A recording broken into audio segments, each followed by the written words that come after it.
قیامت کا دن بڑا ہولناک دن ہوگا. سورج سوا نیزے پہ سوا میل پہ ہوگا اور زمین تانبے کی ہوگی، اور اس دن لوگ خوف سے کانپ رہے ہوں گے اور سینوں کے اندر دل لرز رہا ہوگا.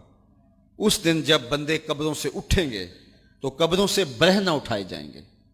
قبروں سے جب اٹھائے جائیں گے تو وہ کفن ان سے اتار لیا جائے گا. یہ بات جب ام المومنین سیدہ عائشہ رضی اللہ تعالی عنہا نے سنی تو ان کا وجود تھر تھر کانپنے لگا اور عرض گزار ہوئی، یا رسول اللہ پھر ہمیں ایک دوسرے سے حیا نہیں آئے گی؟ فرمایا عائشہ معاملہ اس سے بھی آگے ہے. مطلب کیا؟ اگر کسی کو ہوش رہا تو حیا آئے گی نا. ہوش اڑے ہوئے ہوں گے، ہول قیامت طاری ہوگا، بدن کانپ رہے ہوں گے، کلیجے لرز رہے ہوں گے، دل خوف سے پانی پانی ہو رہے ہوں گے، پتے پانی ہو جائیں گے. تو حشر کے میدان میں جب لوگ جائیں گے تو سب سے پہلا سوال جو رب لوگوں سے پوچھے گا وہ کیا ہوگا؟ صحیح حدیث میں آتا ہے، ان اولا ما یحاسب بہ العبد بصلاۃہ. قیامت کے دن بندوں سے اللہ تعالیٰ سب سے پہلا سوال یہ پوچھے گا کہ کیا تم نے نماز پڑھی تھی؟ سب سے پہلا سوال یوم حشر میں قیامت کے دن نماز کے بارے میں ہوگا. اور اللہ تعالیٰ جل شانہ قیامت کے دن لوگوں کو اپنے حضور سجدہ ریز ہونے کا حکم دے گا کہ آج مجھے سجدہ کرو. دنیا پر کوئی سجدہ کرتا ہے یا نہیں کرتا؟ قیامت کے دن تو چاہے گا کہ ابھی سجدہ ریز ہو جاؤں، بلکہ کافر بھی چاہیں گے کہ ہم بھی سجدہ ریز ہو جائیں. جب اللہ کی طرف سے سجدے کا حکم ہوگا تو بتوں کو سجدہ کرنے والے بھی سوچیں گے کہ آج ہم رب کو سجدہ کریں کہ اس کے حکم کی تعمیل ہو جائے. لیکن سجدہ کرنا چاہیں گے تو بے نمازیوں کی کمر اکڑ جائے گی.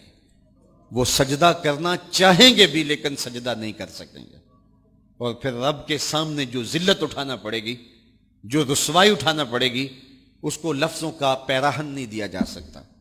اور پھر جو بے نمازی ہوں گے اللہ کے حضور سجدہ نہیں کر پائیں گے، اللہ تعالیٰ انہیں اس صف میں کھڑا کر دے گا جس صف میں فرعون کھڑا ہوگا، نمرود کھڑا ہوگا، حامان کھڑا ہوگا، قارون کھڑا ہوگا، ابی بن خلف کھڑا ہوگا. دشمنان خدا جس صف میں کھڑے ہوں گے بے نمازی کو اس صف میں کھڑا کر دیا جائے گا. میری لمبی تقریر نہیں، میں یہ آپ سے پوچھتا ہوں اور اپنے آپ سے پوچھتا ہوں، کیا ہم یہ گوارا کرتے ہیں کہ حشر کے دن ہمیں فرعون کے ساتھ کھڑا کر دیا جائے؟ کیا یہ ہم گوارا کرتے ہیں کہ حشر کے دن ہمیں نمرود کے ساتھ کھڑا کر دیا جائے؟ کیا یہ ہماری طبیعت اس کو برداشت کر سکے گی کہ رسول اللہ کے دشمنوں کے ساتھ ہمیں کھڑا کر دیا جائے؟ اور کیا میری مائیں اور بہنیں اور بیٹیاں یہ گوارا کر سکتی ہیں کہ رسول اللہ کی راہوں میں کانٹے بچھانے والی ام جمیل کے ساتھ انہیں کھڑا کر دیا جائے؟ یقیناً ہم کبھی نہیں چاہیں گے. ہم یہ رسوائی کبھی برداشت نہیں کر سکتے. ان کے پاس کھڑا ہونا ہی قیامت ہے، ان کے ساتھ کھڑا ہونا ہی عذاب ہے، اور پھر ان کے اوپر لعنتیں بھی برس رہی ہوں گی اور ان کے چہروں کے اوپر تارکول لک مل دی جائے گی اور وہ رسوائیوں کے گڑھے میں ہوں گے. تو ان کے ساتھ کھڑا ہونا تو بہت بڑا عذاب ہوگا. اور اگر کوئی تکلیف بدنی نہ بھی ہو تو ہم یہ گوارا نہیں کرتے کہ خدا کے دشمنوں کے ساتھ کھڑے ہوں.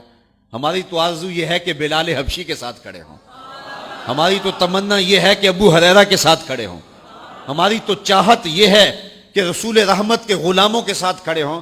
اور ہمیں نصیب ہو جائے حضور کے قدموں میں کھڑا ہونا، اہل بیت کے قدموں میں کھڑا ہونا، داتا گنج بخش علی حجویری کے پاس کھڑا ہونا نصیب ہو جائے، ہمیں بابا فرید کے پاس کھڑا ہونا نصیب ہو جائے، امام اعظم ابو حنیفہ کی قربت میں، حضرت امام حسین کی قربت میں کھڑا ہونا نصیب ہو جائے.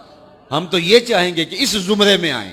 کل میں نے عرض کیا تھا 2 ہی برادریاں رہ جائے گی قیامت کے دن، باقی ساری برادریاں ٹوٹ جائیں گی، ساری عمارتیں ٹوٹ جائیں گی. صرف 2 برادریاں، ایک یہ برادری جس کا سردار ابو جہل ہوگا، ابو لہب ہوگا، اور ایک وہ برادری جس کے سردار محمد عربی ہوں گے. اب جو بے نماز ہوگا اس کو کدھر کھڑا کیا جائے گا؟ جدھر ابو جہل ہوگا، جدھر ابو لہب ہوگا، جدھر عتبہ ہوگا، جدھر عتیبہ ہوگا، جدھر ولید بن مغیرہ ہوگا، جدھر فرعون ہوگا، حامان ہوگا، شدید ہوگا، شداد ہوگا، نفدنون ہوگا، قارون ہوگا، دشمنان خدا ہوں گے. بے نمازی کو صف میں کھڑا کر دیا جائے. 6 گھنٹے کی تقریر نہیں کرتا، ان 2 لفظوں کو سمجھ لیں.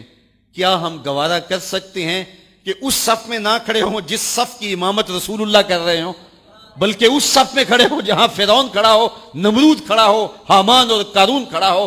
تو یقیناً ہم تو اس تصور سے کانپ جائیں کہ ہم ادھر کھڑے ہوں گے تو پھر آج دعا کی اس محفل کے اندر یہ عزم کر کے اٹھو کہ جان جائے تو جائے، نماز نہ جائے. 5 گانا نماز شعار زندگی بنا لیں گے.